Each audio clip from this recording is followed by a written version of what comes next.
Alright, I recorded a long prelude where I talked about why I like this game, how the message is handled, how it's portrayed, and the way that this story has a beautiful undertone while on the surface just looking like another gory game with no substance.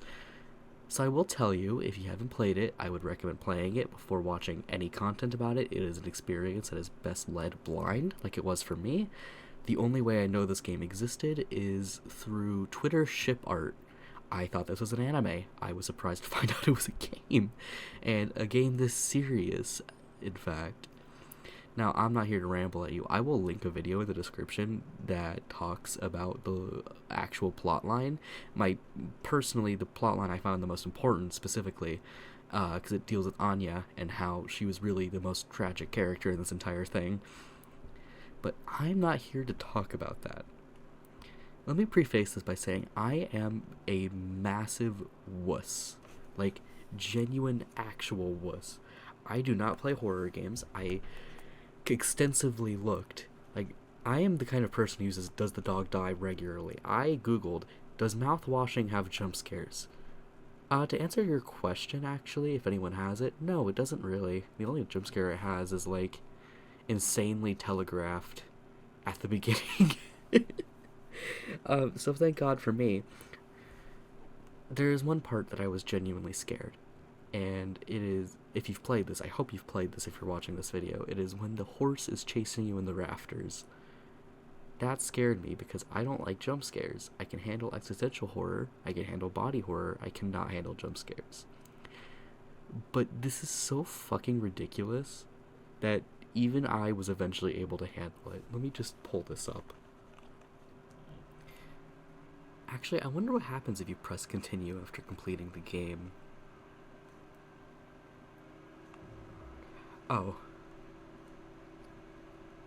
That's what happens. Well, if you ignored my warnings and continued watching even though you haven't played, I am just not going to explain this. Oh wow, this is like the best dev menu I've ever been in. I don't often use developer consoles, but the fact that they have descriptions for every chapter is great because I don't think the chapters are labeled.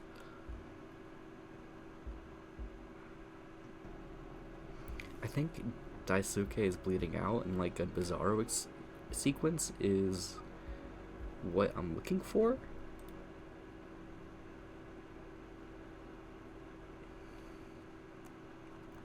Oh, that is so cool. It still does the fading sequences even from the main menu. Because that is like one of my favorite things this game does. It is so well done. Best transitions I've ever seen, especially for a game that's as disjointed as this one is. And I say disjointed as a compliment. I never thought I'd be praising a game that jumps between perspectives and times this often, but it's so well done. Anyways, I'm gonna stop sucking their dick real quick. I'm kind of small-brained. I don't quite get the purpose of all the references. Like, I don't know why the grave is there right then. Probably foreshadowing Daisuke's death. Because us getting the disinfectant for him is only going to put him in more pain. So, really, I think the right choice was just to chop his head off. At least that's what I thought he was going to do. And then he just bashed his skull in. That seems far less effective to me personally.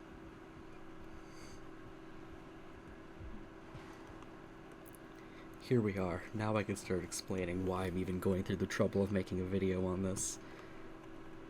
And just this specifically, I'm not going to be talking about the game. Maybe I'll do that at some other point. So I saw "Be Quiet," and I had no idea what that meant. A blind beast, aimless and restless, you can't run from it. And I was like, oh, okay. I thought, oh, alright, okay, so you have to go slow. So I walked, like this. I got to this point, saw this invisible barrier. It's like, what the hell? Well, what am I supposed to do? And it was right around here I got killed. So I stood here for a while thinking, what could I have possibly done to avoid that? So after a while I started walking again. And what you're supposed to notice pretty quickly, I think, is that you can hear the screeches get closer and closer. And also that he's in the rafters. I did not notice either of these things. And at first I went all the way that way even, just completely lost. And then finally I noticed the boxes move.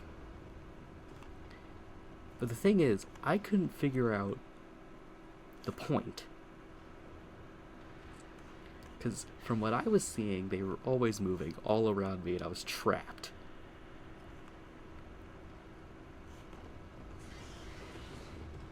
So I think I was standing right around here when I thought, okay, I've been inching forward and forward this entire time. I'm lost, I give up, and I just started bolting. And you know what the funny thing is? I made it almost all the way to the Polle statue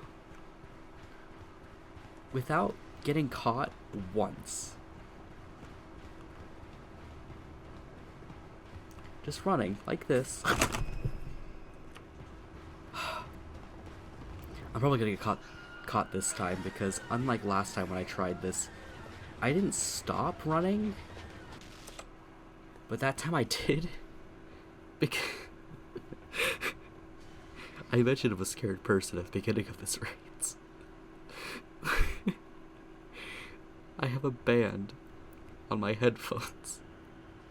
Because they sit too low, I have a band that keeps them just a bit above my head. And the band had disconnected. So my headphones dropped. And it scared the shit out of me.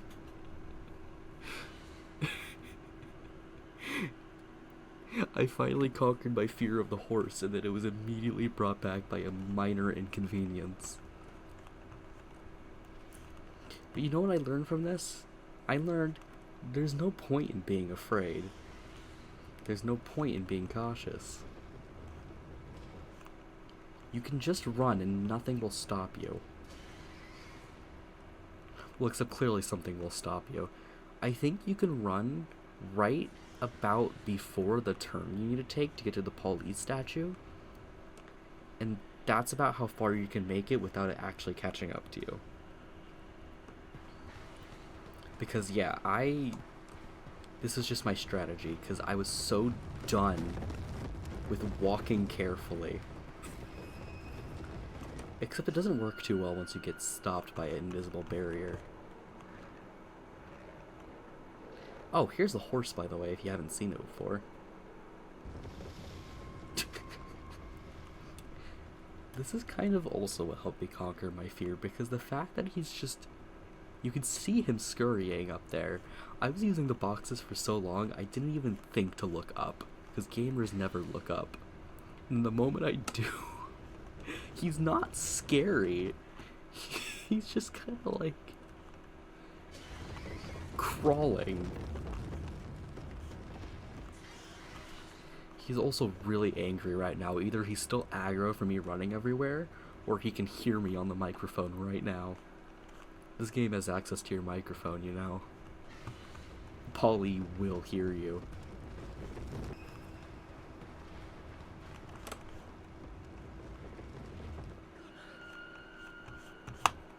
I hear him.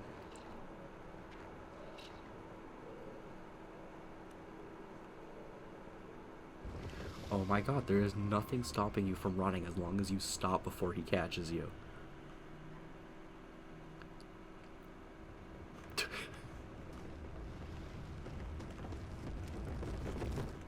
You know what? He's been stalking me, but guess what? I never learn and I'm never punished.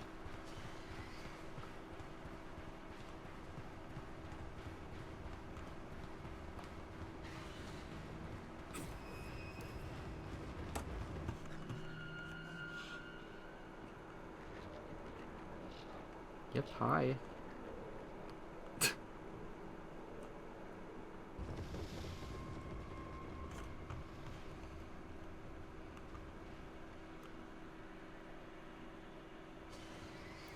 Alright, go, go, go, go, go, go, go, go, go, go.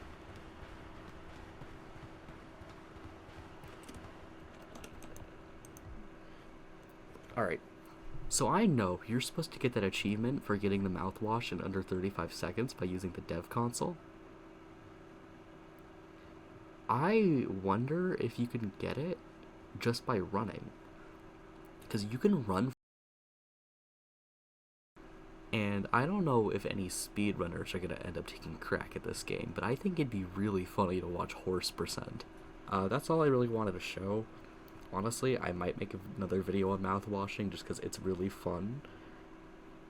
It has a good story, but mostly it's just really fun. Thanks for watching my fear of the horse, or lack thereof, now that I know that he's not lethal if you're just not an idiot.